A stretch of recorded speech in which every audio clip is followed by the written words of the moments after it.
Welcome to our session, Change the Game, Toxic Tech.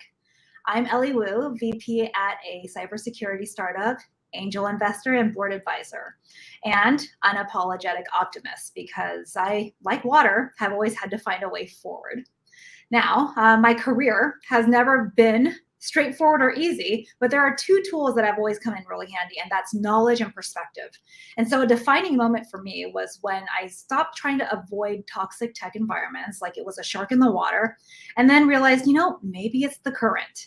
And so then I built my boat with my community, my mentors, my sponsors for that knowledge to shift my perspective, and it's made all the difference. So today I'm so excited to introduce you all to one of my favorite sources of knowledge, and that is Rebecca Weaver. Rebecca has had over 20 years of experience in HR leadership roles, and now she is the founder and CEO of HRuprise, where she's assembled a network of HR professionals ready to flip HR on its head so that it can actually start working more for employees than for companies. And so I'm really excited about the session today. Hi, Rebecca. Hi, Ellie. Thanks so much. So I'm thrilled to have you leading the session today because you and I have talked a lot about, despite our best efforts and due diligence, we will often find ourselves in this undesirable but familiar place, and now it's followed us home. So walk us through a little bit about what we can do to navigate through these challenging situations. Absolutely. Well, I love the framework that you outlined, that you talked about having both knowledge and perspective. I think that's an excellent way to look at it. And for myself, I have not only investigated toxic environments as an HR professional, but I've also experienced them as an employee myself. I have spoken to countless, probably thousands of people over the course of my career in various investigations or having conversations about this. And what I hear more often than any other phrase is, I thought it was just me. I thought I was the only one. And I am here to tell you, if you are thinking that, it is almost certainly not the case. You are swimming in the water that Ellie talked about. And so today I want to cover some of the tactics that are used against people who are challenging the status quo. And with this knowledge, you can shift your perspective. You can shift from, I thought it was just me, to, I recognize these tactics for what they are. So what we're talking about here really is retaliation. And that is a legal term. It is a very specific term. So I should say, first and foremost, I am not a lawyer. And I'm actually not even here to talk about those things that are very blatant legal issues. What I'm here to talk about are the tactics that are maybe a little bit more of a gray area. And the goal is for you to be able to recognize all of these things for what they are, which is tools used to keep the status quo intact and in power. So let's dive in. The first one that I want to talk about is keeping you in isolation, keeping the person who has spoken up quiet and in isolation. And I mean, when we think about it, this is really the first tactic of any dysfunctional relationship, right? So here's what this looks like. This is people start to distance themselves from you. Maybe you spoke up, and then all of a sudden, the people who used to be very friendly are now maybe avoiding you in the coffee area at work, or maybe they're avoiding eye contact.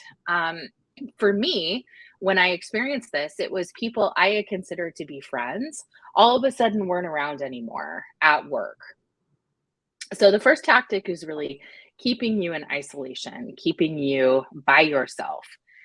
The second tactic is gaslighting. And this is a phrase that a whole lot of us have learned over the past few years. But essentially what this means, and the way that what this sounds like is, well, I never had that kind of interaction with that person. Are you sure that's what they meant? Right? Gaslighting is a form of essentially making you question your own experience, making you question your own truth. And quite frankly, a lot of times it causes us to question our own sanity. The next tactic, then, number 3, is labeling you as a problem performer. So once you've been isolated and your confidence is rocked, That's now laid the groundwork for labeling you as a problem performer. And what that looks like is your performance is starting to be questioned. Your performance or things that you're delivering upon are starting to be nitpicked where they never were before. Somebody who was at the top of the game, or you were getting high marks on your performance reviews, now all of a sudden it's being questioned where you're spending every moment of your day and what are you really delivering. So this can become a self-fulfilling prophecy, right? So once you have been labeled that problem performer, who is able to really perform at their best in that kind of environment, right? And so it becomes self-reinforcing. The last one that I want to talk through is what I call the path of least resistance. And this takes a couple of different forms. So first, this might look like moving you is, if you're the person who spoke up against a person in a position of power, moving you to another team rather than moving the person in a position of power to another team, right? So that's from an organizational perspective, that is for sure the path of least resistance. There's also another form of this, which is inaction, right? So we're just going to wait this out. Maybe they'll decide to quit. Maybe they will move on their own. Or if we don't do anything with this, maybe this issue will just go away, because that is truly the path of least resistance. And so for any of you, if you have ever reported something to your HR team and you saw it go nowhere, that was essentially this tactic. That's what it looks like.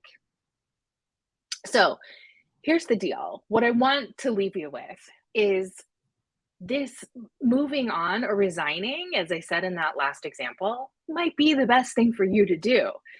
Maybe you need to wait until you have something else lined up, or maybe you just need to move on before that. What you need to know, first and foremost, what I want you to know is it is not just you. Once you can begin to see these tactics for what they are, you can really start to build your game plan. And there are resources out there to help you with that. That is ultimately what I built HRuprise around, was helping to support employees to build those game plans. But first and foremost, you have to be able to recognize the game for what it is, and it is a game. Thank you so much for sharing about that problem performer playbook, because yes, being able to spot something makes all the difference, and being able to spot it at phase one allows me to pause and pivot. So I'm thrilled to be able to have more folks armed with this information, so that way we can spot the tactics and make a plan. Now, 10 minutes goes by quickly, and we want to make sure that you have the resources to follow up and to learn more.